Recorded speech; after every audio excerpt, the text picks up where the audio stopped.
Donc voilà, on avait, alors moi j'avais pas supprimé les différents ELI qu'on avait fait, mais on avait donc 3 images différentes avec des liens qui pour l'instant nous affichent. T'as cliqué ici, t'as cliqué ici, t'as cliqué ici, voilà. Donc voilà où on en est. Avec la mise en forme déjà de fait, donc concernant les images, le placement des images, le placement de nos petits bâtons, nos petits curseurs. Donc là maintenant notre objectif c'est que lorsque l'on va cliquer sur un curseur, qu'il y ait un fondu qui se fasse entre l'image en cours et l'image sur laquelle on aura cliqué. Donc c'est-à-dire que si je clique directement sur celle-ci, il y aura un fondu entre la première et celle que j'aurai activée. Donc la dernière, dans ce cas-là. Donc, du coup,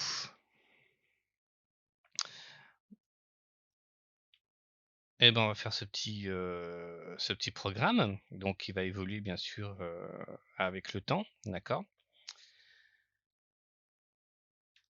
Donc on va enlever ceci là, le console.log tu as cliqué.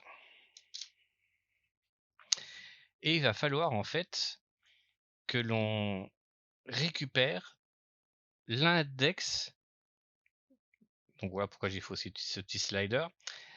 Ça permet de réviser un petit peu les éléments du DOM en fait. C'est récupérer l'index de l'élément que l'on a cliqué parmi nos 3 curseurs. En effet, voilà, est-ce que j'ai cliqué sur le premier, le deuxième ou le troisième? Donc c'est ça que l'on doit aussi donc réaliser, c'est de savoir sur quel curseur on a cliqué. Ouais, je peux zoomer, hein.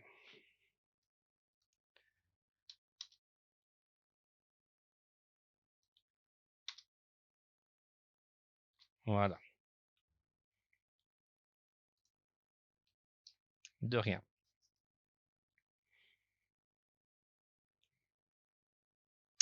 OK.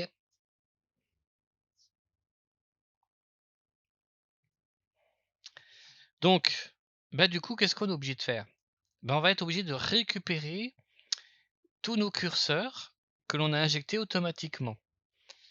D'accord? Donc tous les curseurs que l'on a injectés automatiquement, on va les récupérer et ensuite on va faire un index of de ce tableau à l'intérieur avec l'élément cliqué pour savoir donc est-ce que c'est le 0, c'est le troisième, c'est le quatrième que vous avez donc cliqué ou sélectionné. Donc voilà donc déjà première chose à faire.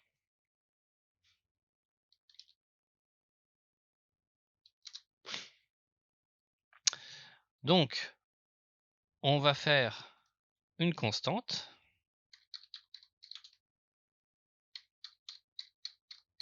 cursors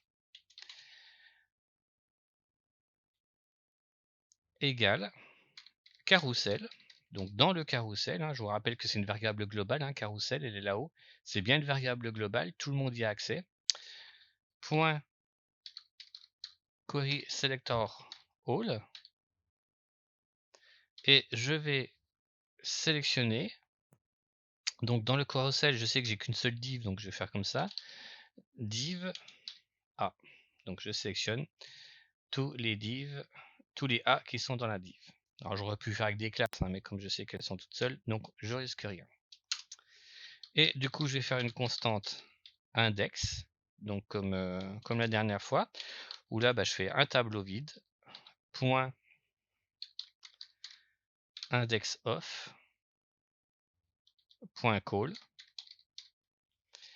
Et là, je vais mettre parmi le tableau de, voilà, fais la recherche de correspondance entre les éléments que tu as trouvés dans le cursor avec l'élément cliqué, donc this. Et là, on va faire un console.log de index pour voir si on retourne bien donc l'index cliqué.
Voilà.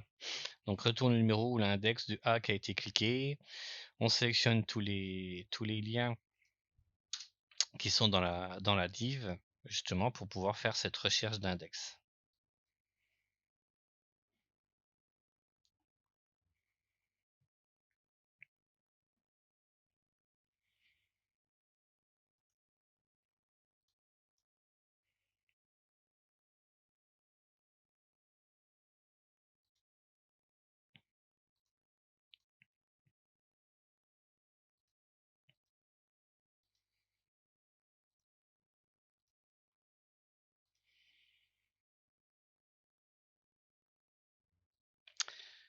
Donc là, si on vérifie,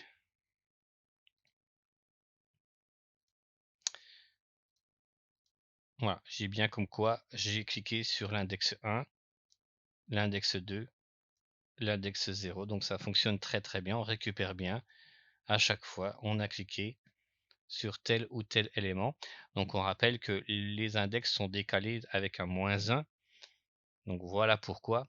Hein, on ne dit pas j'ai cliqué sur l'élément 2, mais cliquer sur l'élément 1.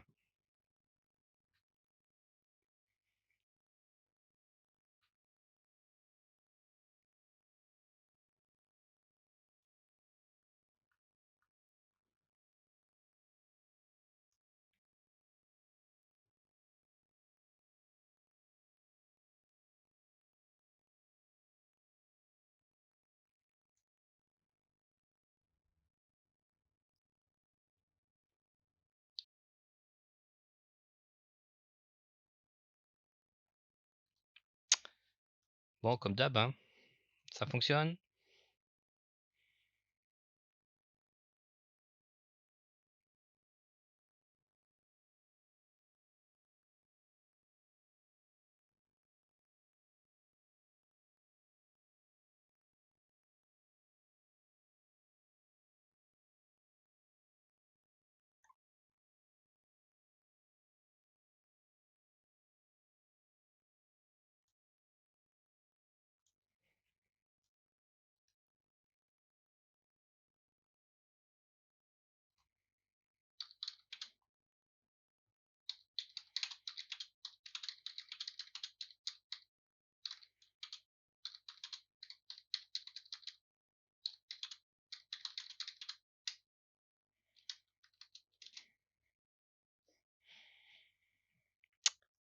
Ok.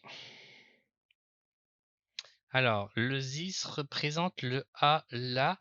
Oui, le ZIS représente, n'oublie pas, toi ici, tu as le curseur. Donc là, on est dans une boucle, on a tous les curseurs, et à chaque fois, on affecte l'événement clic au curseur, donc c'est le A. En effet, donc le ZIS, c'est bien l'élément, le current target. Donc l'élément cliqué, c'est bien le A. Le ZIS représente bien à ce moment-là le A.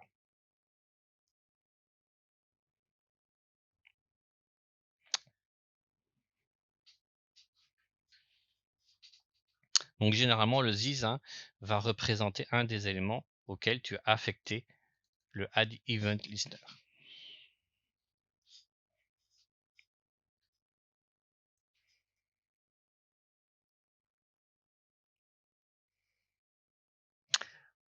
Donc maintenant qu'on a récupéré ça, ben, on va pouvoir animer. On est capable de faire maintenant une animation.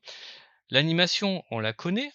Ben, c'est déjà d'ajouter la classe active à l'image que l'on vient de cliquer, d'accord? Ben, pour le correspondant au curseur que l'on a cliqué, et d'enlever la classe active à celui qui la possède pour le moment. Donc on va pas écrire tout le code dans l'événement click. Donc dans l'idéal, c'est de faire tout simplement une fonction. Ce sera plus propre, ça nous évitera d'avoir 30 lignes de code dans l'événement. Donc on va faire tout simplement une fonction. Le mieux ce sera ça, c'est de faire donc une fonction pour que le code soit un peu mieux organisé. Donc du coup, la fonction, on va l'appeler carousel,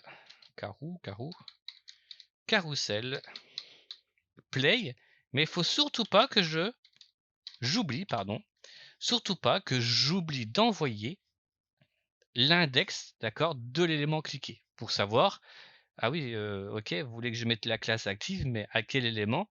Donc du coup, on envoie la valeur qui a été retournée ici, hein, la valeur qui est stockée dans index, on l'envoie à la fonction carouselPlay, qui pour l'instant n'existe pas.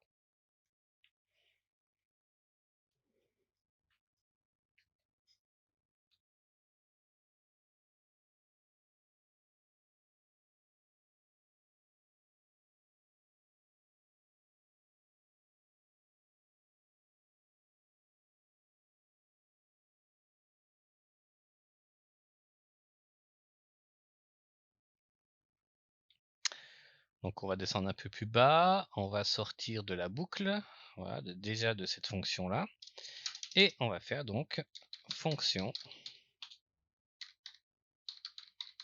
carousel play.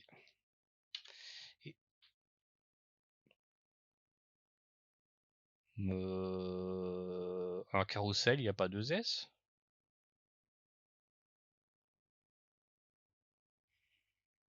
Mais je peux mettre deux S si tu veux.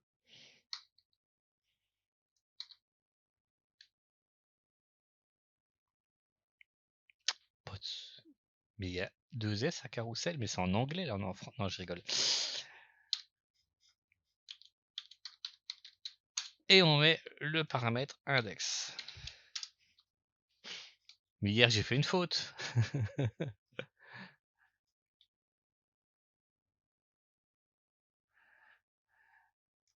Voilà, donc j'ai bien mis les deux S là du coup? Oui. Carousel play. Et on met donc en argument de la fonction l'index, d'accord?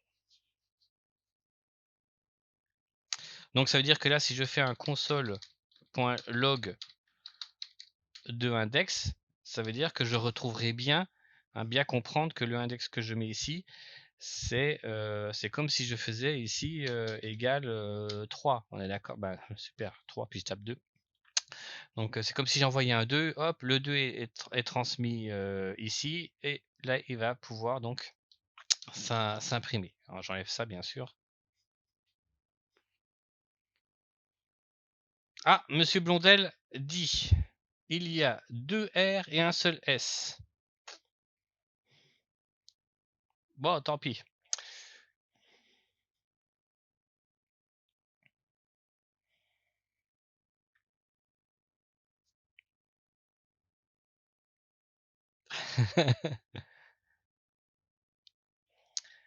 Voilà, donc là, si je teste,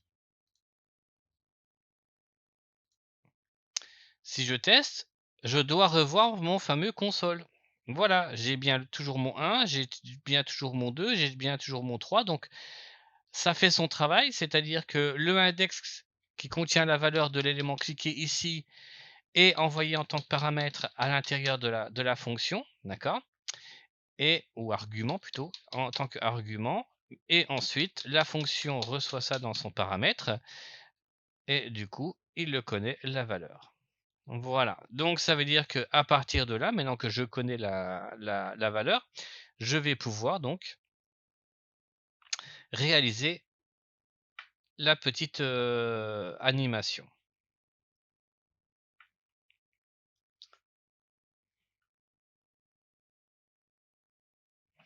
Alors, comment on sait que le carrousel, il y aura une partie manuelle et une partie automatique? Donc là, pour l'instant, on va faire de la programmation en bout de bout, puis on changera au fur et à mesure les choses. Donc du coup, ce que je vais faire ici, je vais recréer une fonction manuelle play et je renvoie l'index.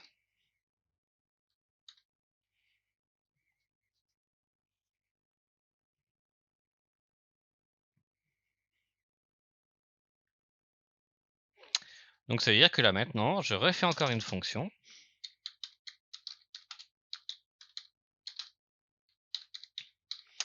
manuelle play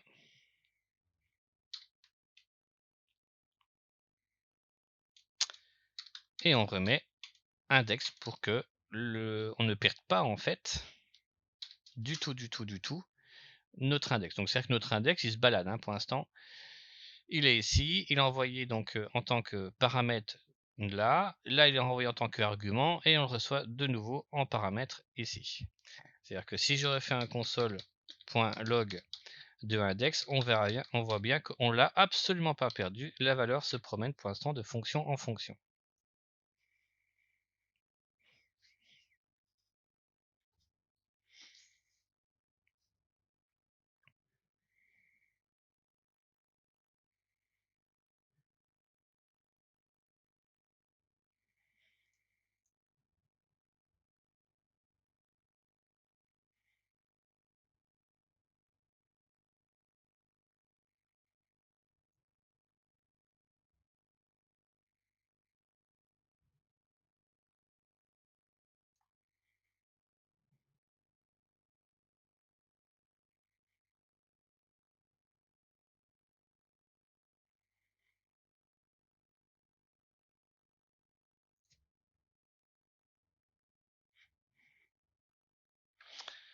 Non, après c'est les espaces entre les parenthèses ne sont pas obligatoires. Après, ça dépendra ce qu'on appelle des linters JavaScript. Il y en a qui te les imposent et d'autres non. Donc ça veut dire qu'après ça devient des pratiques différentes au niveau de la syntaxe, aux différents linters en fait. Parce que des linters JS, il y en a plein. Au niveau de certains. Alors nous on est sur lequel? On est sur SonarLint. Donc SonarLint apparemment il s'en fout que je mette espace avant ou espace après.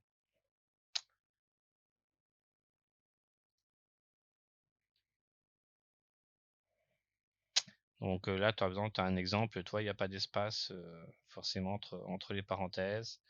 Ça dépendra. Vous avez l'inter, comment il s'appelle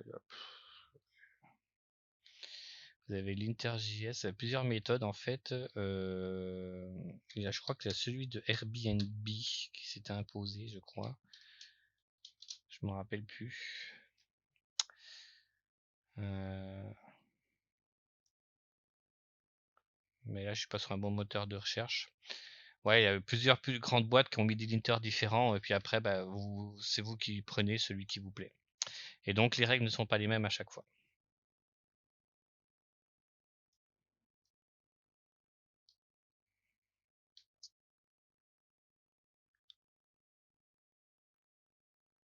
Alors, du coup, c'est bon, ça fonctionne. Vous avez toujours le petit 1 ou le petit 0 qui se promène en fonction de l'élément cliqué.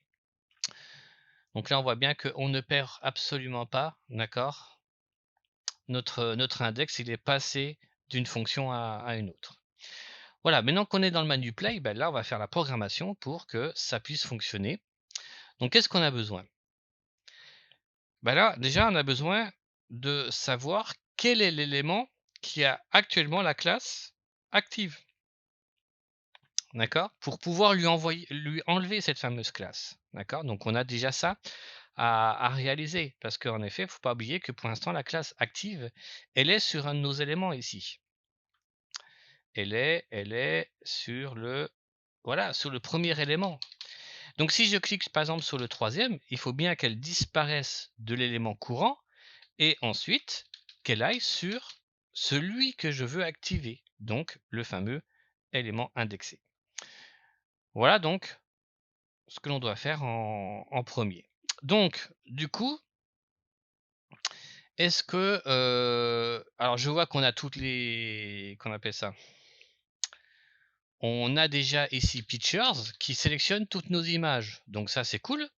Donc ça c'est bien, on a déjà Pictures qui a toutes les images. Donc là du coup moi ce qui m'intéresse c'est d'avoir l'élément courant. Donc du coup je vais faire une constante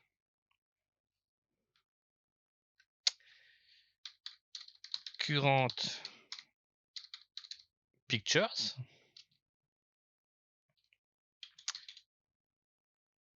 et je vais dire dans le carrousel sélectionne-moi l'élément donc qui est dans un UL, enfant direct LI avec la classe active. Voilà, qui a tout simplement la classe active. Et là, si je fais un console.log de current picture, ça doit nous sortir un LI et logiquement notre premier.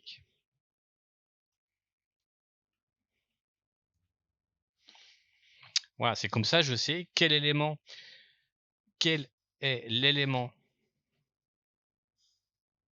qui a la classe active. C'est grâce au LI qui a la classe active.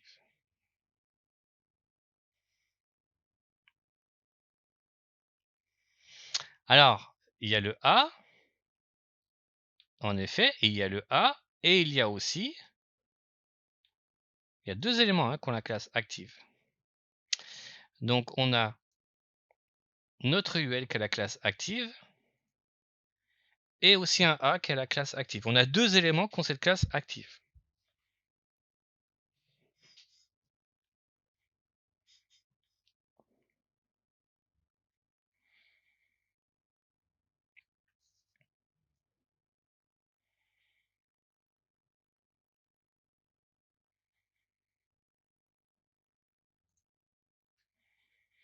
Mais bien sûr.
J'ai encore coupé mon micro. Et tu me diras, Stéphane, si c'est OK.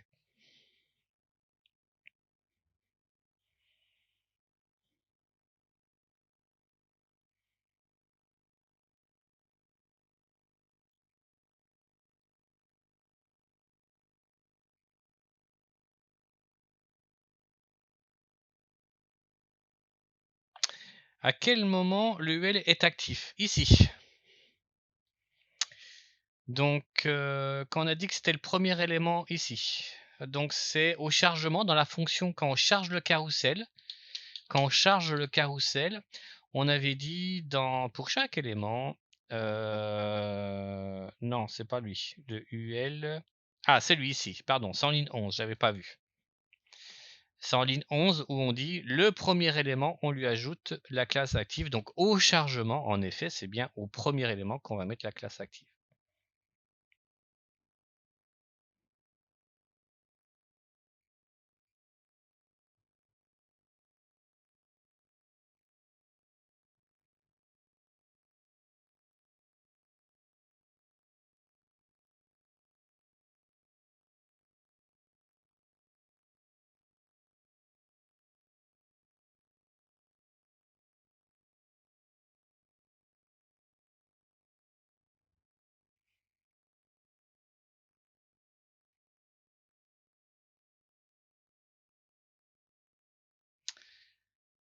Ah ouais, mais il y a un crochet 0 là. Donc oui, on a sélectionné toutes les images, mais on a le crochet 0 qui veut dire premier élément à l'intérieur de la sélection, le premier élément qui est dans ma sélection. Donc là, il est indexé à 0. Donc en effet, si je fais un console.log de pictures, j'ai mis 3 LI, mais le fait là de rajouter crochet 0, on s'adresse à celui qui a l'index numéro 0, donc le premier élément.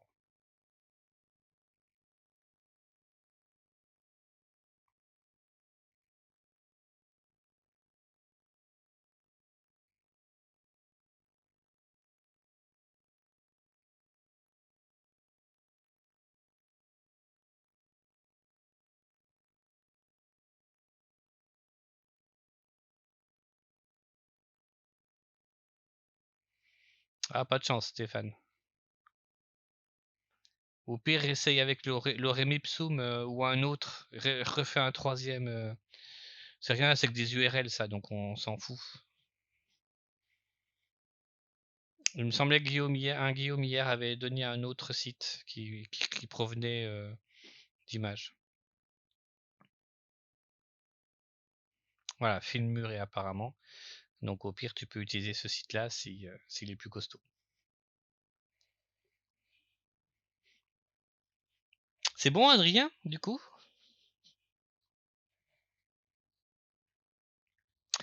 Ok. Donc, du coup, qu'est-ce qui m'intéresse de savoir? L'intérêt pour moi, c'est de savoir, même si au chargement, je sais que c'est le premier, on est d'accord, au chargement, je vais tomber sur le premier. Mais n'oubliez pas une chose, c'est qu'après, on va s'amuser à cliquer un peu à droite, à gauche. Donc, ça veut dire que celui qui a la classe active va évoluer dans le temps. Il faut bien penser à ça. D'accord? Donc, du coup, maintenant que j'ai récupéré le current pictures ici, ce qui va m'intéresser, c'est de savoir son index. Donc, je vais refaire une constante que je vais appeler current index. Et on recommence le même bazar, on va lui rechercher. Donc on va faire un index of point call. Donc on lui dit dans les pictures, recherche current pictures. Current pictures.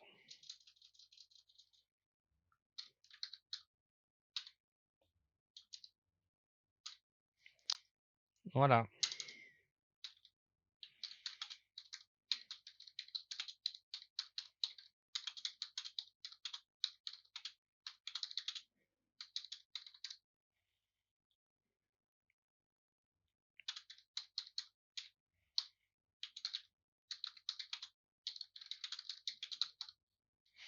Voilà, on recherche l'index du LI qui a la classe active parmi tous les LI. Donc là, oui, il n'y a pas de ziz, hein, d'accord? Là, on recherche le UL qui a la classe active parmi tous les LI qu'on a sélectionnés donc en début de programme, donc sur la ligne 1 ou la ligne 2 de notre programme.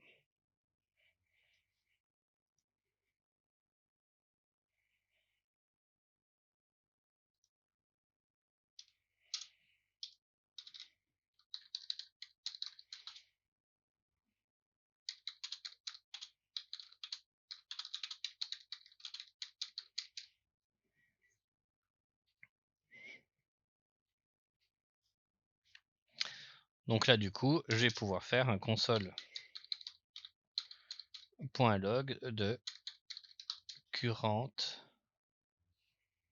index. Donc au chargement, c'est clair qu'on va tomber sur le 0, on est d'accord, hein. Pour l'instant, on est d'accord qu'on va tomber sur le 0. Parce qu'on sait qu'au chargement, c'est lui qui a cette classe active. Donc ça, c'est normal. Mais après, le programme va évoluer, on va bien cliquer à droite, à gauche, donc il faudra bien qu'on sache bien où on en est à chaque fois. Les parenthèses de la ligne 54. Qu'est-ce qu'elles ont, mes parenthèses?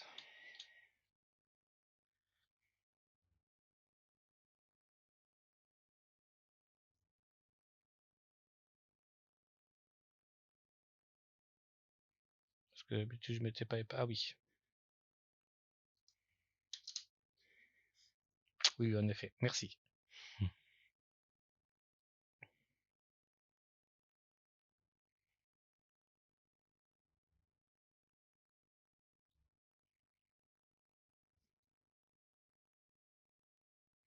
Oui, on peut mettre les parenthèses aussi, ça marche aussi, je crois.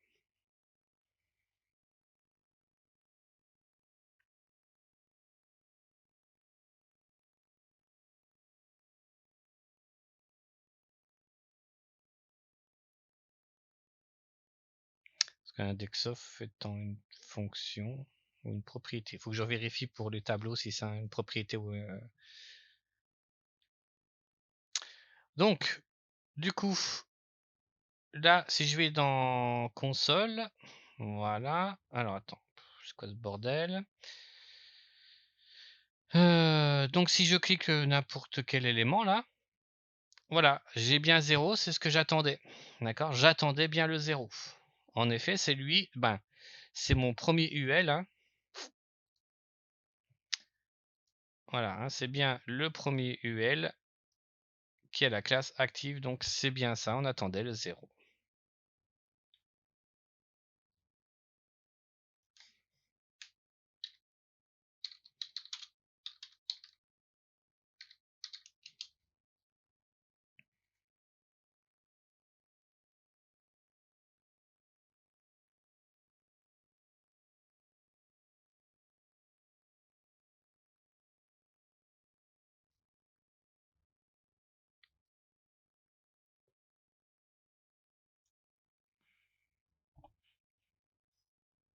Mais il me semble que alors, je vais vérifier juste 2 secondes, mais logiquement ça change rien, hein. Je vais vérifier, hein, ce que... Ah non, ok, parce qu'il y a le point call, ok. Donc là, ça devient une propriété. Ok. Ça devient une propriété.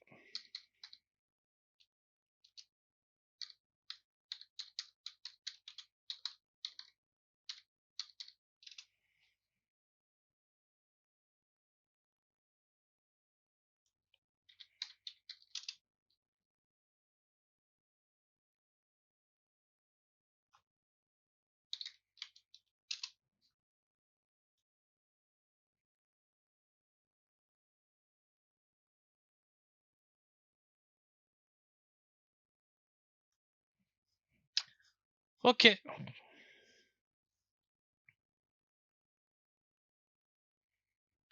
Donc logiquement, tout le monde a son petit 0.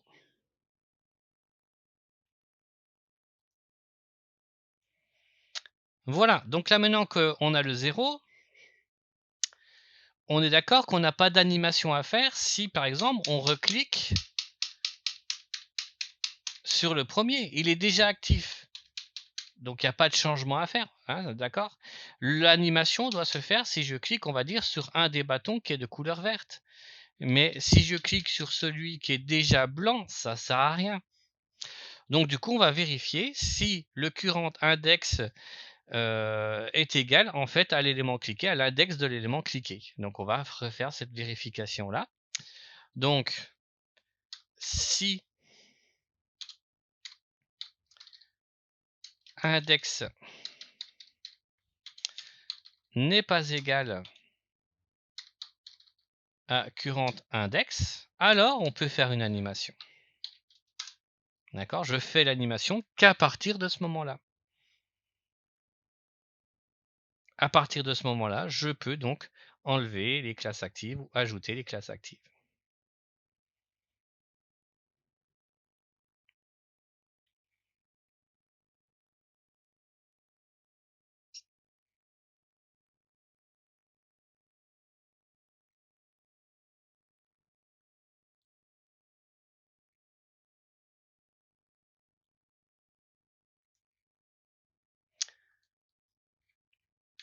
Donc, du coup, comme mon current pictures, je l'ai déjà, donc current pictures point class list point remove la classe active.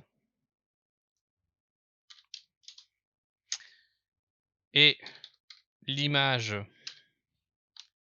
qui est reliée donc qui est indexée d'après le contenu de ma variable index, classe list point add la classe active.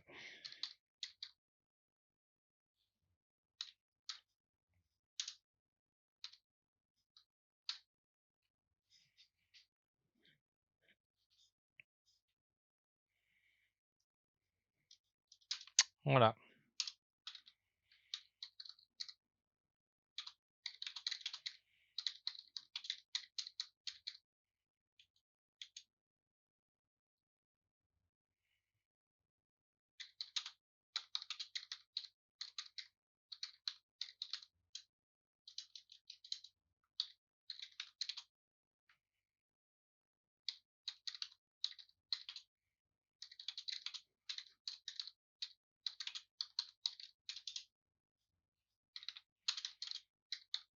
Ouais, et suppression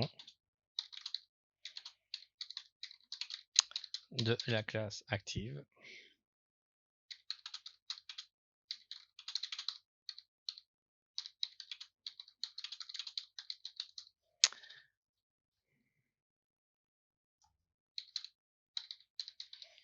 Qui la possède pour le moment.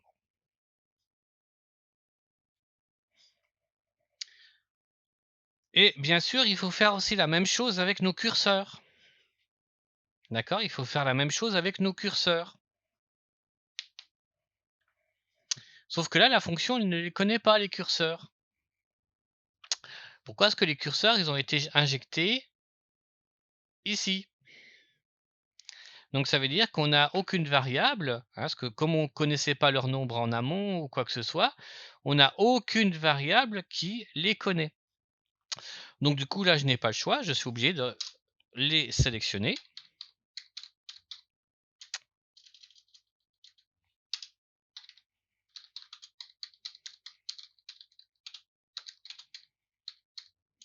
Parce que pour l'instant, l'animation ne se fait que sur les images, mais pas sur les curseurs.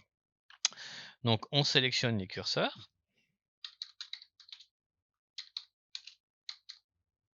Donc cursor, ça va bien aller comme ça. Égal à carrousel. Alors du coup, entre 1 S et... alors du coup, là j'ai qu'un S là-haut, non? Ouais, ben là je vais le laisser un seul S. Hein. Donc carrousel, point query selector all. Donc div A. Donc je sélectionne tous. Et là je vais faire cursor, crochet current index. Donc le curseur qui est indexé, donc qu'à l'index correspondant à l'image active hein, pour le moment. Donc cursor current index point classe list point remove. Et pareil, on lui enlève la classe active.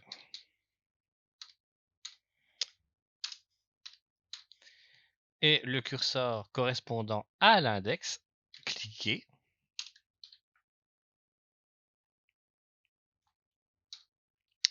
Lui, on lui ajoute la classe active.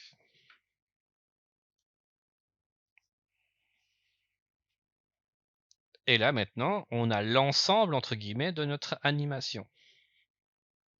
C'est-à-dire que maintenant, si je clique sur n'importe quel curseur, on aura bien cette petite animation de flou d'image et aussi les curseurs qui vont changer de couleur.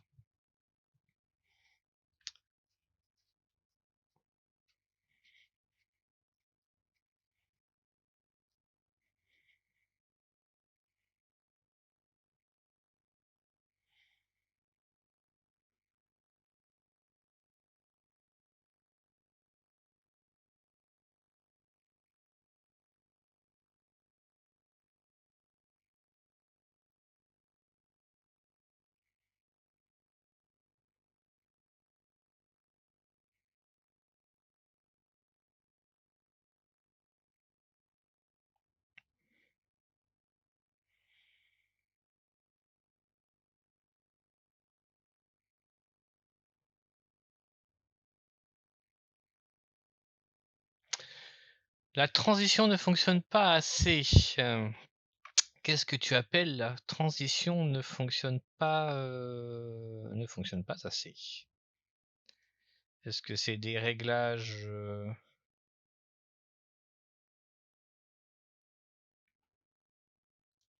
on avait mis quoi? Alors attendez, je vais déjà regarder.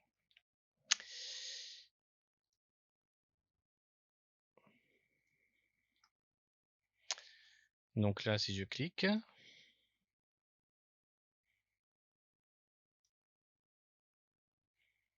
alors ça veut dire quoi? Elle ne fonctionne pas assez.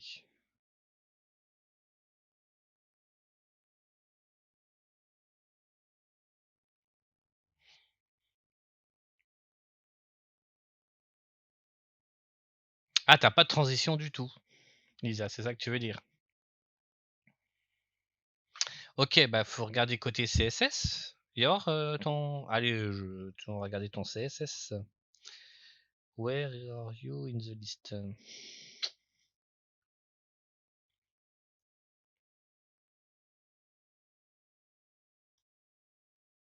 Ah, tu peux partager ton écran, on va regarder.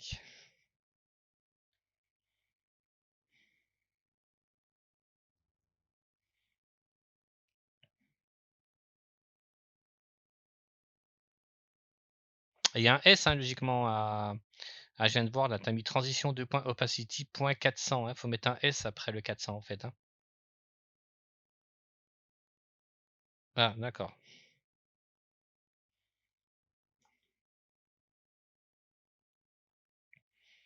Alors si tu peux pas partager.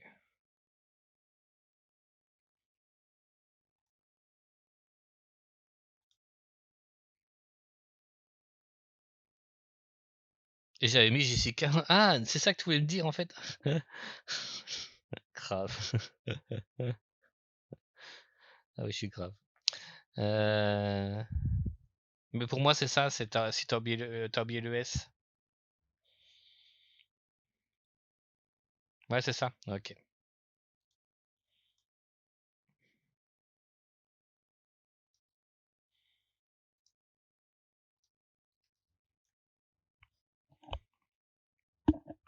Alors, qui a dit Adrien Patureau? J'attends. Où ça? J'ai vu un truc. Cursor's current index is undefined. Eh ben, tu vas nous partager ton truc. Adrien, hop, définir comme présentateur. Pourquoi notre carousel, notre carousel play? Ah si, si, il va nous servir, t'inquiète. Le programme n'est pas fini. Là, on est en mode manuel, mais il va falloir automatiser le changement. Donc là, pour l'instant, on est en mode manuel, mais le carousel play va nous servir à repasser en autoplay. Ouais, Adrien, si tu veux partager ou si tu arrives à trouver ton erreur. Donc quand ça met que c'est indéfini, ça veut dire que là, logiquement, Adrien, si ça te met cursor current index is undefined, ça veut dire que tu as un problème avec cursor déjà à la base, ou peut-être aussi ton current index qui ne fonctionne pas.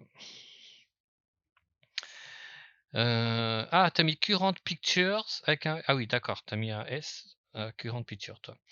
Donc, faut déjà faire un console.log de current pictures en ligne 46. Comme ça, on va déjà regarder si ça ressort. Attends, c'est lequel qui marchait pas? Attends, excuse-moi. Tu m'as dit c'est cursor. Ah, c'est cursor ce qui ne va pas. Donc, tu me fais plutôt entre 56 et 57. Tu me fais déjà plutôt qu'on appelle ça? Un console.log de cursors. On va déjà vérifier si tu les sélectionnes bien. S'il n'y a pas un petit souci là-dessus. Ah, t'as mis 2 R à carrousel.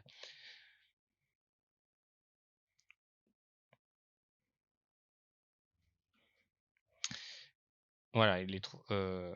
Ah bah oui, parce que tu l'as mis trop tôt. Faut le mettre juste en amont. Mais pour moi, t'as mis 2 L à carrousel. T'as toujours mis 2 R à carrousel, toi?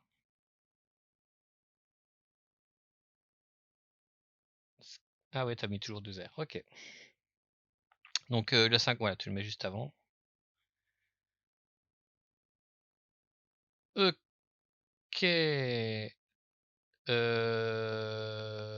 Pourquoi j'en ai qu'un? Je devrais pas en avoir qu'un là, il y a un bug. Ah, t'as mis active?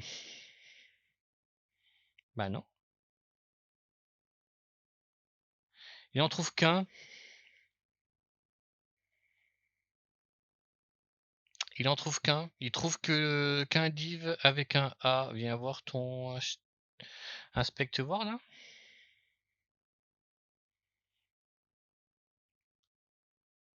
Alors div. Ouvre voir la div.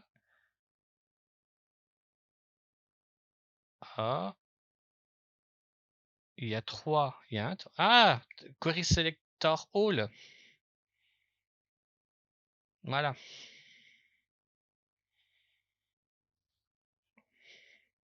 Et là, ça va marcher.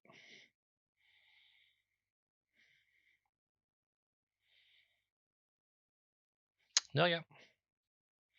Alors, Fouad est en train de nous dire.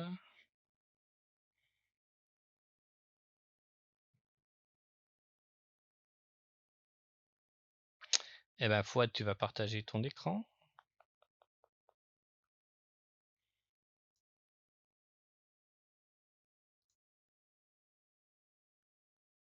Voilà, tu peux.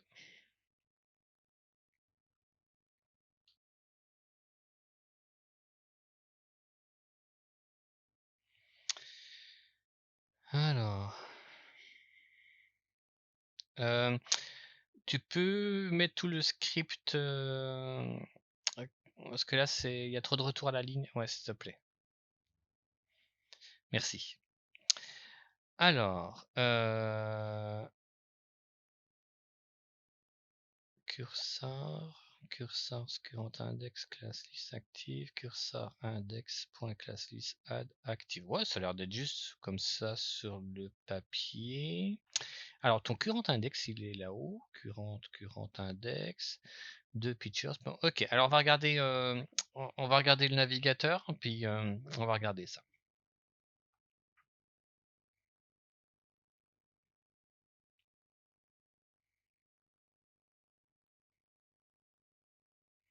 Alors là déjà c'est parce qu'il n'y a pas d'image, on va inspecter.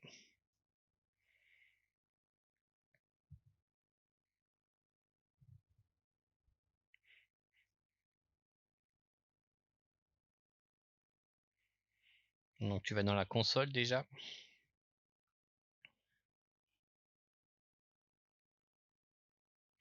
Voilà, donc tu as carrousel avec un C majuscule apparemment qui n'est pas défini en ligne 5.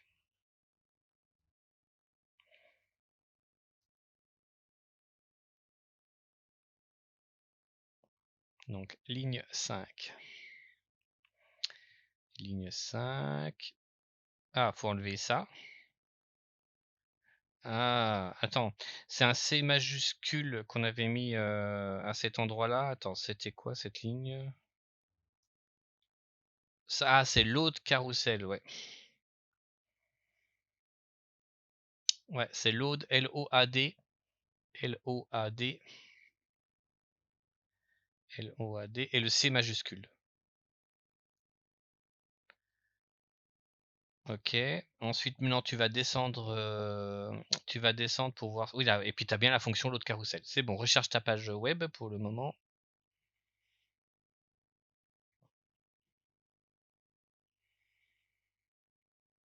Eh ben, il y en a des fenêtres. Actualise. Ben là, ça pas tenu en compte ton changement. Il y a toujours un problème de cache là.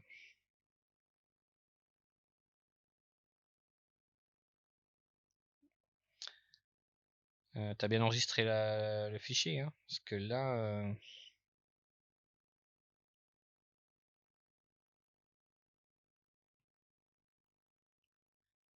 fichier enregistré, oui.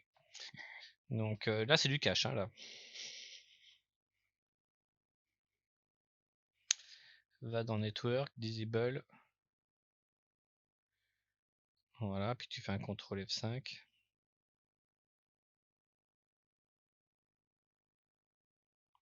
Là, il y a des images qui sont...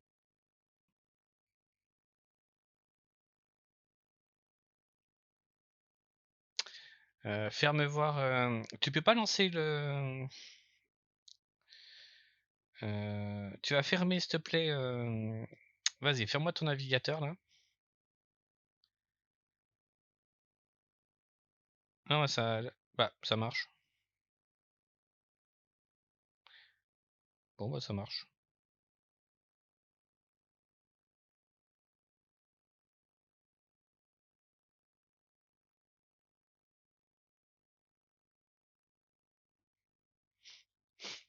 Reclique voir sur un deuxième élément, c'est le blanc, il se déplace aussi, hein, le blanc, là. Ouais, c'est vrai, ouais, c'est bon, ça marche. T'as la transition, là? J'ai pas l'impression que t'as une... Bah, après, c'est peut-être le... Oui, oui, ça, t'as l'air d'avoir une transition. Après, c'est le qu'on appelle ça. C'est le fait qu'on en partage d'écran éloigné que... Ok, bon, bah, c'est bon.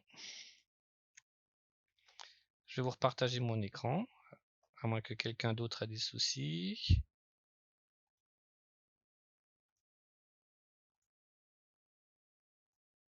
Ok. Voilà, donc là, maintenant, une fois qu'on a ça, bah, même si j'ai cliqué sur cette image-là, moi, j'aimerais que X secondes après, on enclenche en fait le changement de l'image automatiquement pour passer à cet élément-là si le blanc est ici. D'accord? Si le blanc est ici, on va dire, allez, peut-être tous les 4-5 secondes, hop, on relance le mécanisme en fait automatique pour que ce soit l'image 3 qui soit activée. Voilà, c'est-à-dire que ce qu'on propose, c'est qu'il y ait une automatisation du carrousel.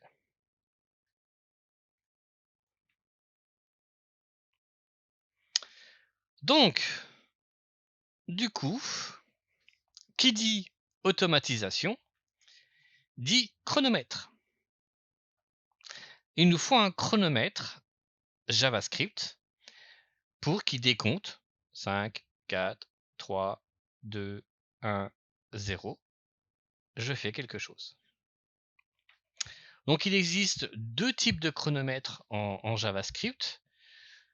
Moi, celui que je vais utiliser, ce sera le setTimeout. Donc le setTimeout en JavaScript. Je peux pas te sortir Mozilla là.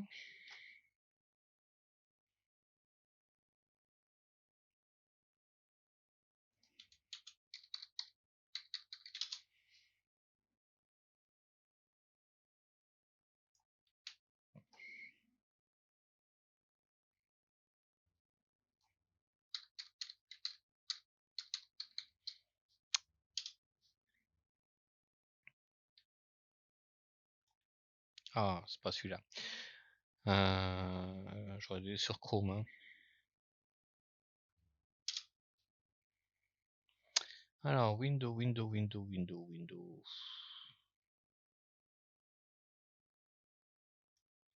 Bon, c'est pas grave.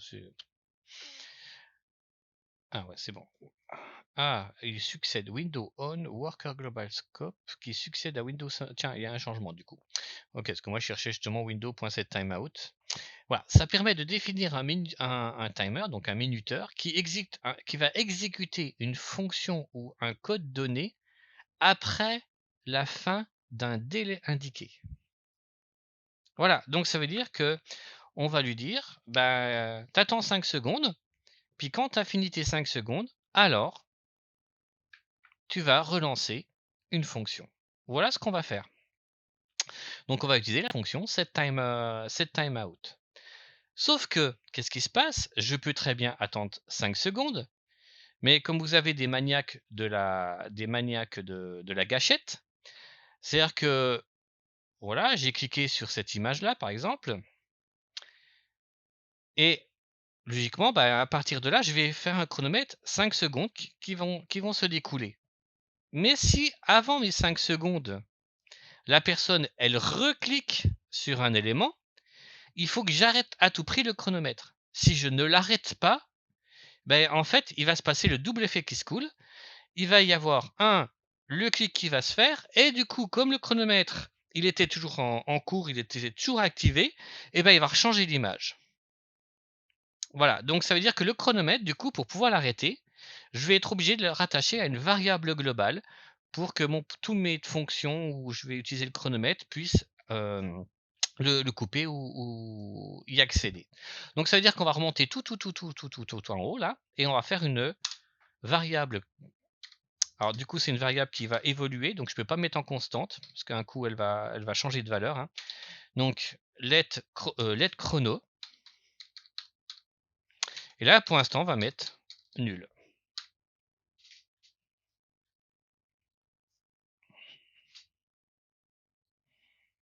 Alors c'est pas un chronomètre, hein,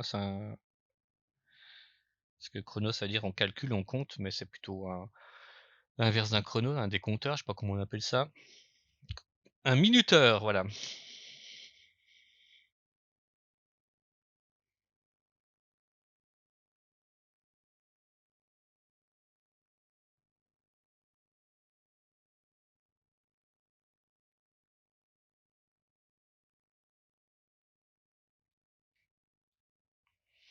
Voilà, bon, je vais appeler chrono, je vais pas me prendre la tête.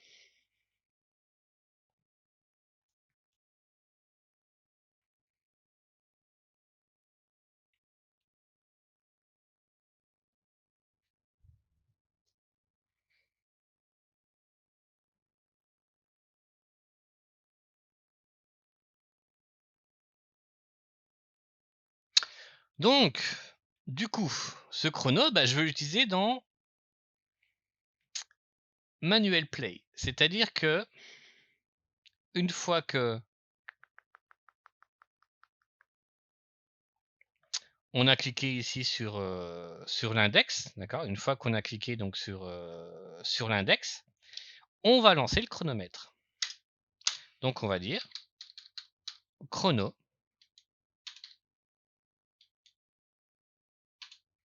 égale set timeout. Et qu'est-ce qu'on va lui dire d'exécuter? On va lui dire d'exécuter la fonction carousel play. Virgule, et on va lui dire tu fais ça tous les... Bah, pas tous les... Non, tu fais ça au bout de 5000 secondes. Alors, sauf que là, vous voyez, il me met une erreur. Pourquoi? Parce que c'est ça qui est bizarre, c'est que je suis obligé de mettre entre cotes la programmation JavaScript que je vais exécuter. Donc attention, il y a un T majuscule, hein, donc set timeout. Et le premier argument, c'est qu'est-ce que vous voulez exécuter dans 5 secondes.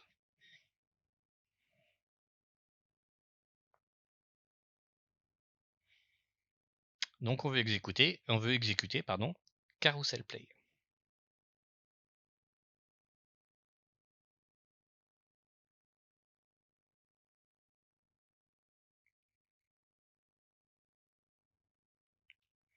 Et ensuite, la valeur que je mets à côté, c'est du milliseconde. Donc là, 5000 millisecondes. Donc c'est-à-dire que dans 5 secondes, je veux que tu changes l'image que la personne a cliqué. Certes, elle a cliqué une image, mais au bout de 5 secondes, pardon, on change d'image.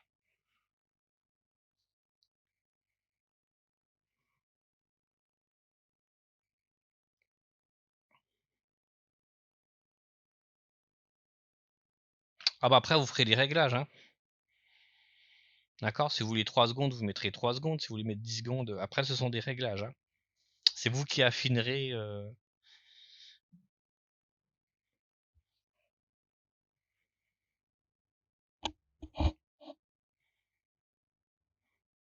D'accord? Vous pourrez mettre autant de valeurs que vous voulez après là-dessus. Donc du coup, comme on va automatiser les choses, c'est-à-dire que là, je ne lui envoie pas d'index, parce que si vous regardez bien Carousel Play, vous avez vu ce qu'on avait fait dans Carousel Play? Dans Carousel Play, on avait mis comme quoi il attend donc un argument. Donc en paramètre, on a un index, là on a un paramètre, donc il attendait un argument. Sauf que là, je veux pas lui envoyer un index, ça sert à rien de lui envoyer un index parce que, la personne elle a cliqué sur quoi que ce soit.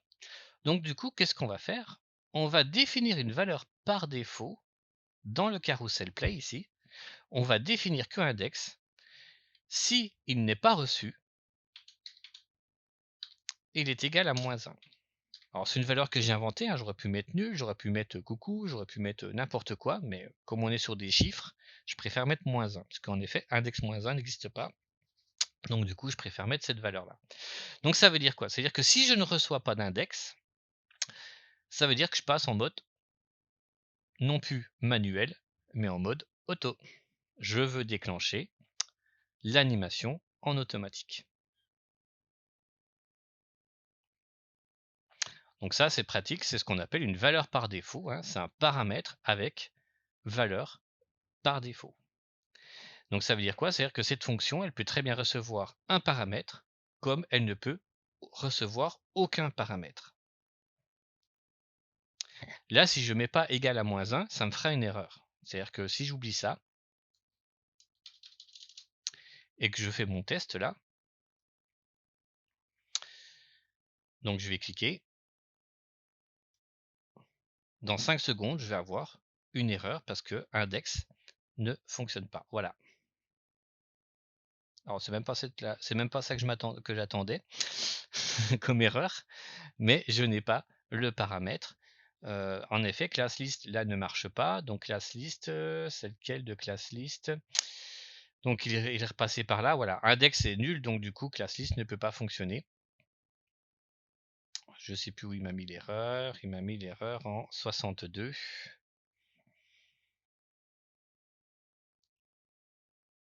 Voilà, il ne connaît pas index, donc du coup, il ne peut pas fonctionner. Je m'attendais plutôt à une erreur d'argument. Bon, c'est pas grave. Donc égal à -1. Alors là, ça marchera toujours pas, hein, parce que l'index -1 n'existe pas. On est d'accord?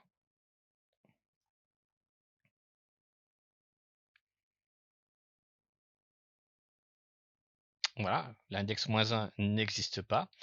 Donc du coup, comme il n'existe pas, c'est normal que là, pour l'instant, on a une erreur. Pourquoi? Ben là, en effet, je vais faire quoi? Tout simplement je vais faire un test. Si index est égal à -1, alors on va faire autoplay.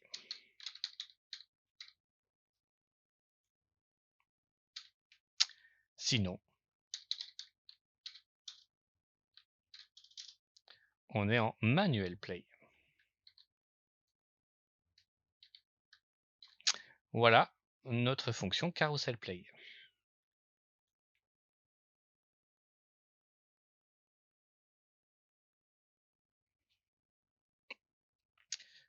Donc notre carousel play, c'est juste un aiguillage. C'est un aiguillage pour est-ce qu'une personne a cliqué ou est-ce que une personne n'a pas cliqué pour l'instant, mais on continue à animer le carrousel.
Bah, du coup, on va faire la fonction autoplay maintenant.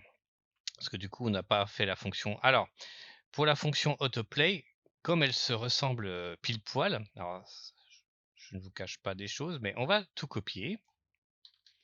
Donc vous copiez, hein, vous posez pas de questions, vous copiez tout fonction manuel play là. vous copiez entièrement la fonction, on va la dupliquer. On va coller ça plus bas et on va l'appeler autoplay. Et on enlève l'index qui est entre parenthèses.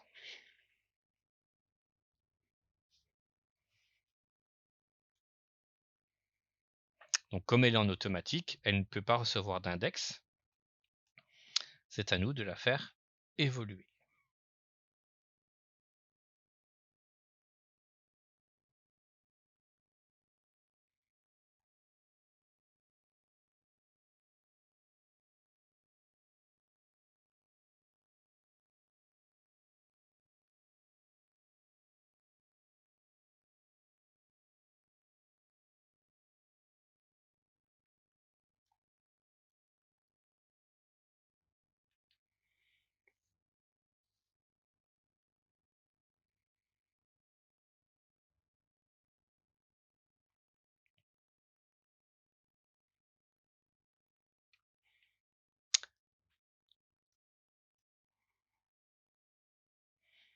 Alors dans l'autoplay, du coup,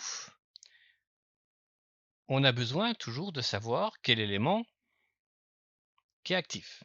D'accord? On a besoin de savoir quel élément qui est actuellement actif. Donc ça ne change, ça change rien. Donc j'ai besoin de current pictures. Donc du coup, je suis obligé de refaire une recherche d'index. Donc ça, current index, pas de souci, ça fonctionne très bien. Par contre, il faut que j'arrive à lui faire dire que l'élément qu'on appelle ça, l'élément à modifier, d'accord? C'est le suivant. On est d'accord? C'est le suivant. Donc du coup, ici, on va rajouter une constante que l'on va appeler index et on va faire l'opérateur ternaire. On va lui dire si current index est égal au nombre d'images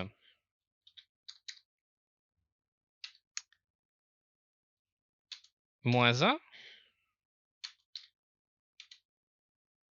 Donc là, on va remettre des parenthèses pour montrer qu'il y a un calcul qui se fait à cet endroit-là.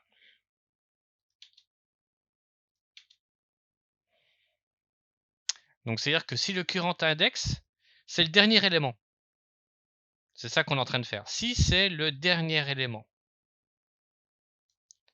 bah du coup, il faut qu'on revienne où? Bah à 0. Par contre, si ce n'est pas le dernier élément, on fait current index plus 1. C'est-à-dire qu'on peut continuer à évoluer, à avancer. Donc cet index ici, c'est pour le futur élément à activer.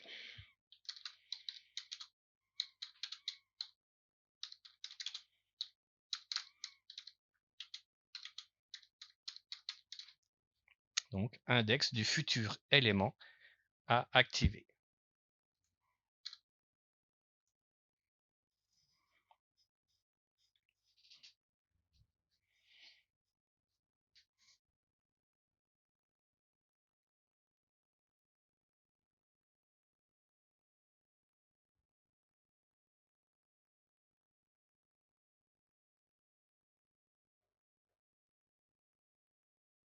Donc faut pas oublier, là je suis en mode automatique. Donc qui dit mode automatique, ça veut dire qu'il faut que je décale mes index. Une personne qui est en manuel, elle a 3 bâtons, donc elle peut pas cliquer sur un quatrième ou un cinquième, elle a 3 bâtons. Elle choisit sur quel bâton elle va cliquer. Donc ça, c'est logique. Sauf en mode automatique, eh ben, il faut bien qu'ils comprennent qu'à un moment, il faut qu'ils reviennent à 0. Donc, du coup, pour qu'ils comprennent qu'ils reviennent à 0, bah, c'est là où nous-mêmes, on fait un test. On lui dit si le current index est égal au nombre d'éléments moins 1, parce que je vous rappelle que length est toujours plus 1, alors on lui dit reviens à 0. Si c'est pas le cas, alors tu avances de plus 1.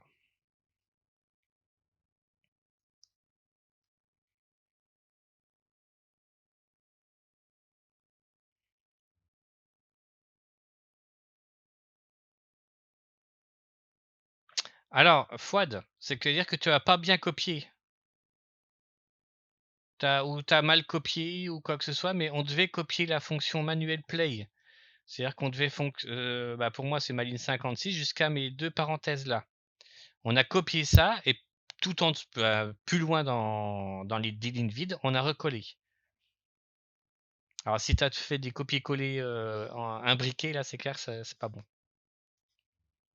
Donc recorrige, je te laisse, tu me rediras quand tu auras refait. Fais des contrôles Z au cas où.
OK. Donc du coup, j'ai pas besoin de faire de si, parce que tout à l'heure, le si, il me servait lorsque on avait fait des clics. Donc là, on n'a pas besoin de tester si on est sur le même ou pas, hein, si la personne a cliqué sur le même. Donc du coup, j'enlève mon if et j'enlève ma parenthèse qui est ici.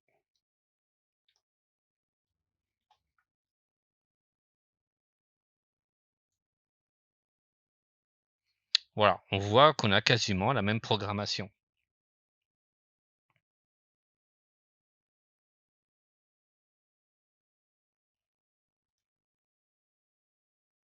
Donc là, à partir de là, logiquement, si je n'ai pas fait d'erreur, sans cliquer, hein, je dis bien sans cliquer pour le moment, eh ben, ça doit faire un auto automatique.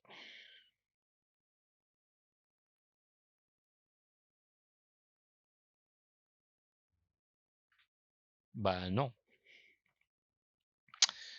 Hein. Alors, qu'est-ce que j'ai oublié? Ah oui, je sais ce que j'ai oublié. Non, là, je vois pas.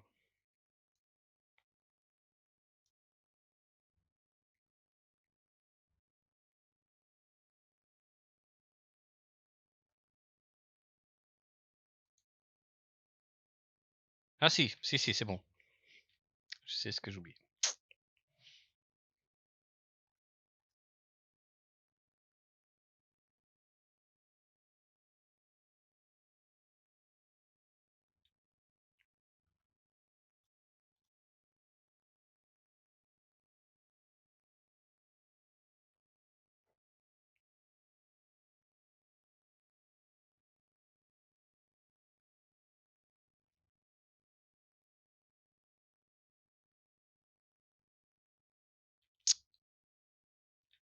Alors, je sais pas si tout le monde est prêt.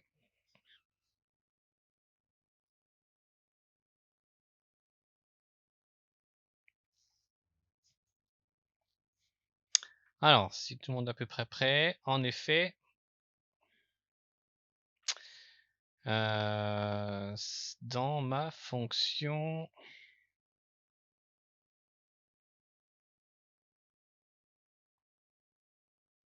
alors déjà, ici, si je clique ici, il faut déjà que j'arrête le mode automatique. Donc, c'est-à-dire que ici, je vais déjà faire un chrono. Pardon, pas un chrono. Je vais faire un clear timeout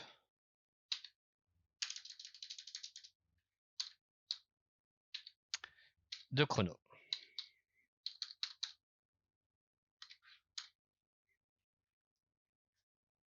Donc là, je suis dans la fonction load carousel. Donc je suis dans la fonction de load carousel et j'ai écrit juste avant le prevent default.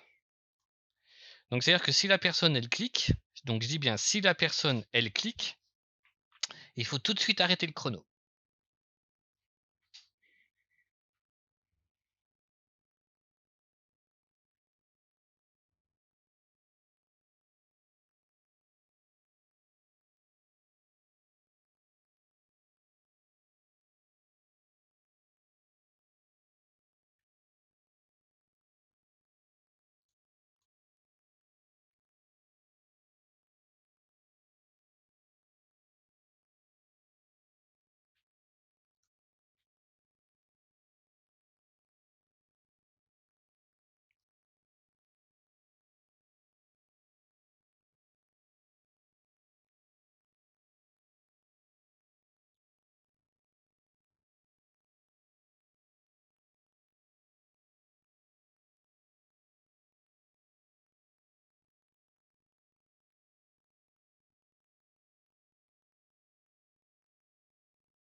D'accord? Donc là, au cas où je clique, j'arrête tout de suite le chrono.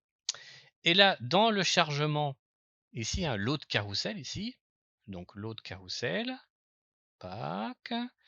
Donc, juste après le happen child, bah, il faut que je lance le mode auto ici.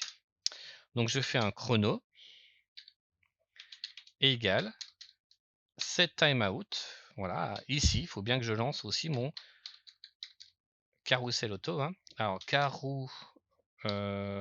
du coup, attendez, comment carousel play que j'avais fait comment le nom de la fonction ouais. Je vais copier-coller, hein, parce que du coup, hop,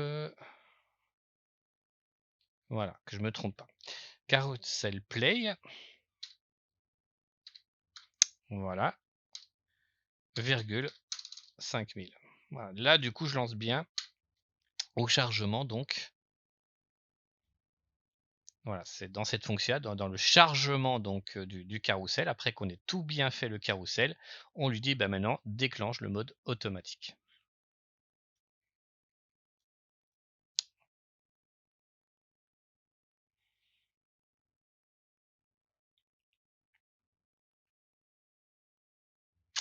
Il est normal. Alors attends, tu m'as dit il est normal le premier point virgule là, là, celui que je sélectionne là.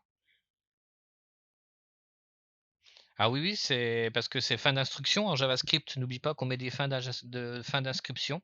Même si tu es dans une fonction textuelle, c'est recommandé, je vous rappelle, de mettre les points-virgules. Moi, je vous recommande toujours de mettre les fins d'instruction.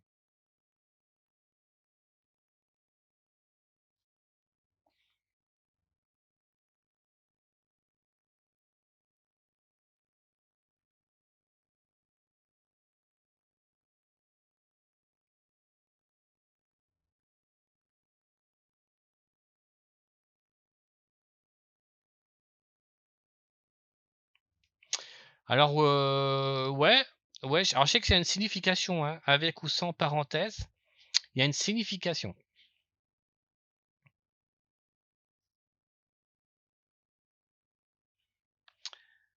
Je sais plus lequel, mais là, franchement, je sais plus laquelle, parce que c'est m'est déjà arrivé. Vous savez, quand vous faites qu'on appelle ça là, des add event listener. Moi, souvent, je vous fais faire une fonction anonyme. Et en fait, j'ai déjà fait, dans certains cas, je faisais pas de fonction anonyme, j'ai appelé une fonction et quand je mettais parenthèse ou sans parenthèse, il y en a un qui s'enclenchait automatiquement.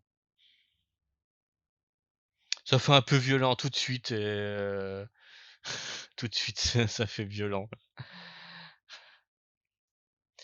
Alors je ne sais pas si ça fait violent, je n'en sais rien du tout. Alors moi déjà, est-ce que ça marche? Parce que du coup, je vois qu'il y a des changements qui passent là, mais ça ne marche pas. Donc j'ai dû faire des erreurs, hein. Parce que j'ai vu un blanc là qui repasse pas blanc. Ouais, il y a des petits clignotements qui se passent. Mais là, je dois avoir une erreur. Alors.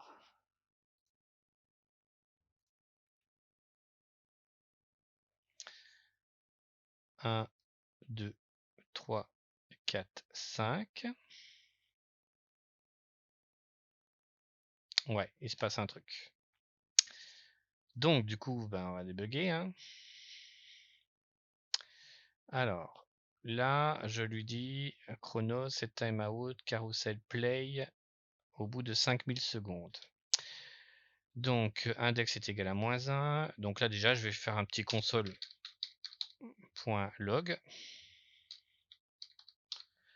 pour voir où je passe.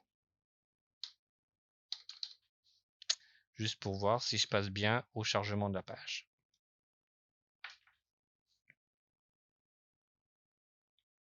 Ok.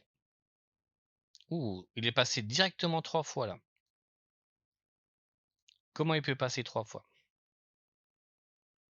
Ça veut dire que j'ai pas mis mon truc au... Ah! J'ai pas mis au bon endroit. Et ouais, est-ce que je vois 3 fois? C'est pas normal qu'il passe à 3. Vous êtes d'accord? Donc logiquement, j'aurais dû voir qu'un LOL et là j'en vois 3 d'un seul coup. Donc ça veut dire que je suis dans la boucle. Et oui, je vous ai dit après le Happen Child, mais c'est pas le bon Happen Child. Donc vous me le coupez là. C'est vraiment... Voilà, c'est vraiment avant la fin de toute notre fonction. Là, c'est correct. Là, je vais avoir qu'un seul LOL. Ah, c'est normal que c'était violent, c'est clair, je comprends. Je comprends que c'était violent là. Donc je vais réactualiser. Voilà, là j'ai qu'un seul LOL. Là j'ai un changement qui est doux. Voilà. D'accord, donc là on est bien en automatique, il revient gentiment au bon endroit. Donc ça, c'est bon. Donc après les 5 secondes ou les 10 secondes, hein, après c'est du machin. Donc là maintenant si je clique sur lui, il se passe rien, d'accord? C'est-à-dire qu'il n'y a pas de changement d'image, mais dans 5 secondes, logiquement, il doit repartir.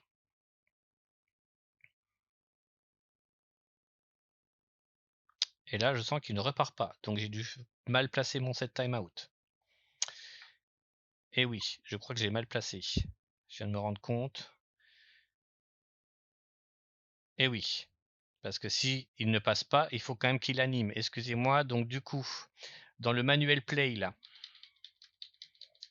dans le manuel play, il faut ressortir le set timeout. Donc décidément, je ne les ai pas mis au bon endroit. Je les remets ici. Donc ressortez le set timeout du if ici dans la fonction manuel play.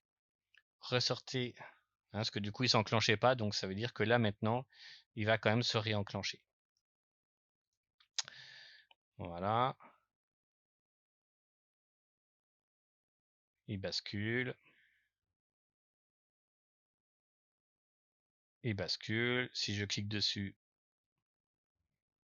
il n'y a rien d'extraordinaire, mais il va repartir dans 5 secondes. Et il repart bien dans 5 secondes. Donc là maintenant, si je m'amuse à cliquer sur le premier, il revient bien rapidement sur le premier. On attend les 5 secondes. Et là, il bascule gentiment.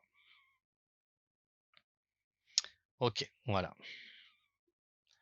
Donc là, vous voyez, autant de fois on peut cliquer, il n'y a pas de problème, hein, autant de fois on peut cliquer.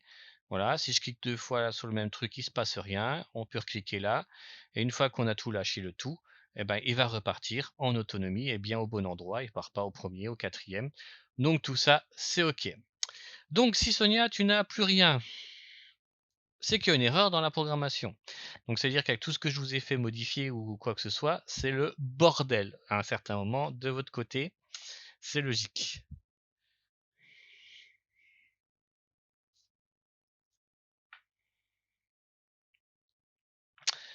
Donc du coup,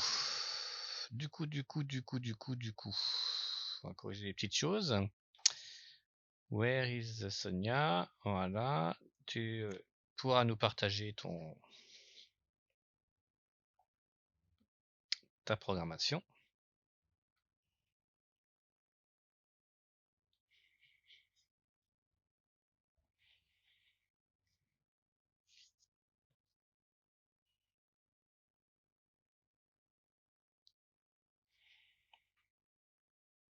Alors, déjà, tu es où? Ah oui, dans le lot de carrousel, OK. Alors, tu as fait le fameux clear timeout de timer, donc toi, tu l'as appelé timer, OK. Donc descends en ligne, OK, stop. Ah oui, c'est bon, c'est ici. Timer égale set timeout. Ah, c'est souligné. Tu as vu, tu as un problème de soulignement. En ligne 43, il te manque la virgule avant le 3000. Donc voilà déjà la petite erreur, il te manque une virgule avant le 3000. Vas-y, bah, déjà va tester parce que du coup ça peut faire un changement. Alors maintenant, il te dit que no index is not defined en ligne 47. Donc tu as un souci d'index en ligne 47. Ah non, non. En fait, toi, tu n'as pas voulu mettre le -1. Tu es d'accord? Tu n'as pas voulu mettre le -1. Donc comme tu n'as pas voulu mettre le -1, il faut que tu l'écrives entre cotes. Parce que là, du coup, ce serait une variable no index si tu ne le mets pas entre cotes. Et là, maintenant, tu remets entre cotes aussi. Voilà, if index est différent de no index. Voilà, là maintenant, c'est du textuel. Donc relance. Ensuite, current index. Et ben, on va regarder ça en ligne 88.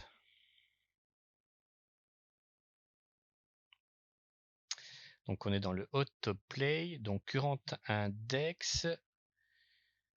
Ah, current index. En effet, il faut que tu inverses les lignes 87-88. En fait, current index doit être après la ligne 91.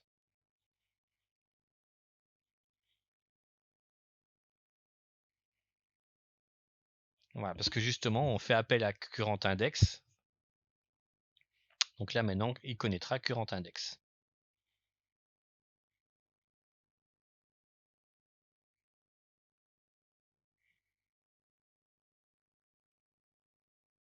Là, ça passe. Voilà, maintenant, on clique sur n'importe lequel. On va voir si le chrono, il se dé... Donc, tu as le changement rapide et puis tu vas attendre. OK.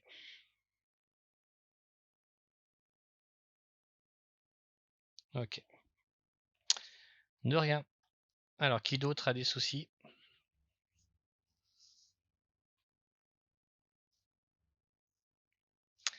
Alors, tu vas nous partager ton écran, Fouad.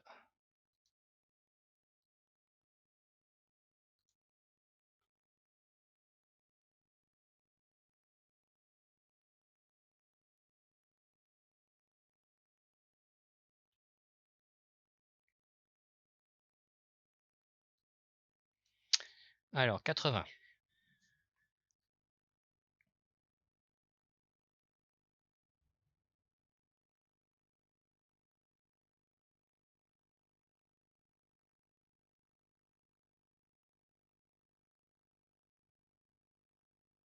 Alors, pourquoi il te dit qu'il est constante? Index a déjà été déclaré.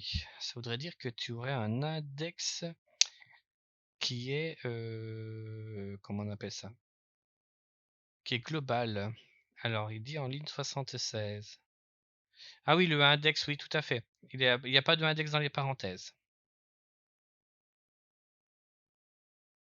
Voilà, c'est bon.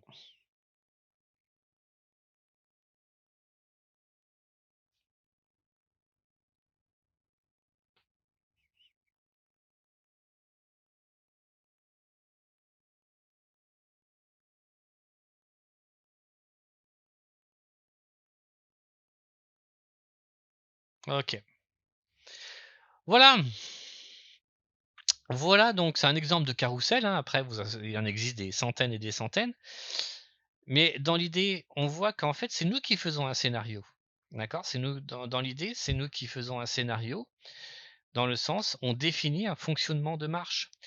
Rien qu'avec des noms de classe. Voilà, nos repères, c'est des noms de classe qu'on a décidé de mettre sur des balises HTML qu'il faut déplacer, ajouter, modifier.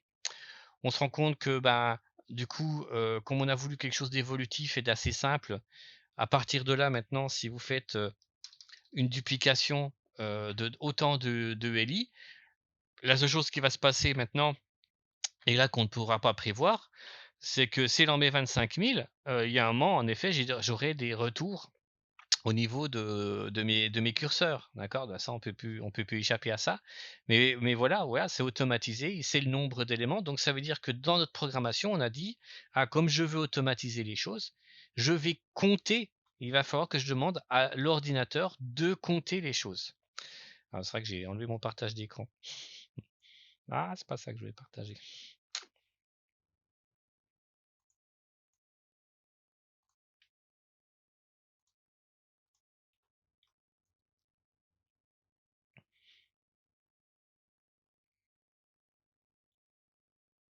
Voilà, j'ai tout simplement rajouté 25 000 images dedans. Donc, du coup, c'est une automatisation. Donc, ça veut dire que derrière, il faut bien que grâce à JavaScript, on dit bah, combien j'ai d'éléments, combien j'ai d'images, où est-ce que tu en es. L'ordinateur, il ne peut pas savoir à notre place, tiens, au fait, là actuellement, c'est telle image qui est affichée, bah, t'inquiète pas, je m'occupe de tout, je change à ta place, je sais que la prochaine, c'est celle-ci. Non, ça, il ne saura jamais faire, l'ordinateur. Donc c'est grâce à nos fameuses petites classes, on lui dit: «Attends, la classe active, je la déplace, donc si je la déplace, je vais récupérer, quel élément elle est. Une fois que j'ai trouvé l'élément elle est, je vais vérifier si je peux aller plus loin».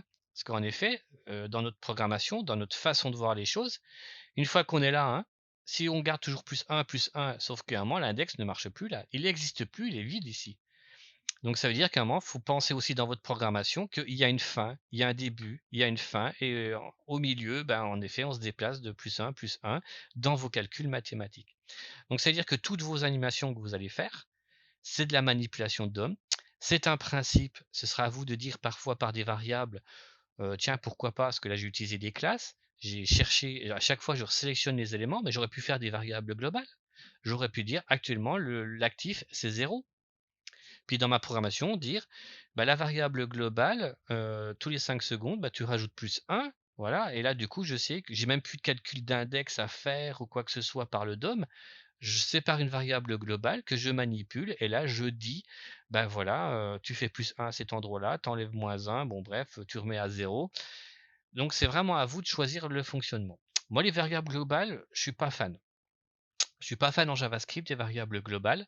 Pourquoi? Parce que du moment qu'elles sont globales, ça veut dire qu'elles sont toujours en permanence sur le site et on ne sait jamais ce qu'un hacker peut en faire. Donc du coup, on conseille d'éviter les variables globales dans un programme. Alors pour l'instant, vous n'avez pas le choix, parce que par exemple, on a deux constantes. Hein, on a des constantes ici, donc m'en fous, les constantes peuvent être modifiées, ne pourront pas être modifiées, les constantes. Mais là, on a trois variables globales, pardon, hein, qui sont en début de programmation. Voilà. Donc, JavaScript nous fournit d'autres outils, on verra ça un petit peu plus tard, mais il nous fournit des outils dans le sens où, en fait, on peut définir ce qu'on appelle de l'objet, et à partir de là, ben, on n'est plus dans du global, on est dans la mémoire, ça se détruit, ça se refait, ça se détruit, ça se refait, et du coup, c'est plus difficile à atteindre les fonctionnalités pour les hackers. Mais pour l'instant, on fait comme ça, mais c'est pour ça que dans mes fonctions, souvent, je sélectionne des trucs, je sélectionne des trucs, je sélectionne des trucs. C'est tout simplement, mon idée, c'est de minimiser ici le nombre, tout simplement, de variables globales. Voilà. Je suis pas très fan des variables globales. Bah, souvent en JavaScript, on n'est pas fan de variables globales. Voilà, voilà.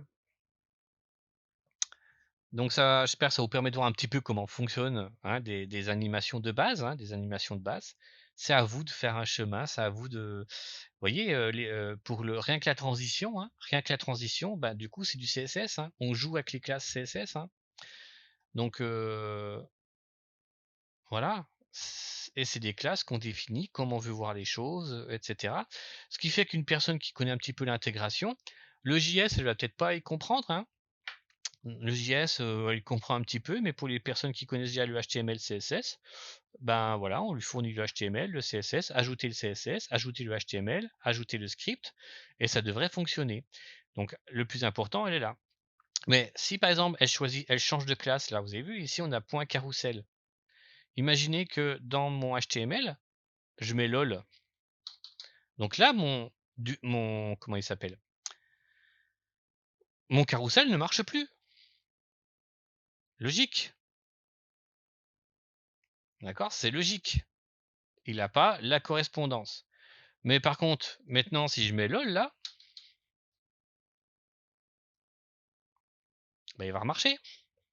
Donc c'est juste une histoire de classe. Pourquoi? Parce que du moment que Carousel a réussi à trouver la diff principale, bah, tout le restant part de Carousel, donc ça fonctionnera très bien. Voilà. Donc pour éviter cette erreur, j'aurais pu refaire ainsi. Si Carousel n'est pas nul, alors tu m'exécutes tout ça. Et là, on n'avait pas d'erreur du tout dans le JavaScript. Voilà, donc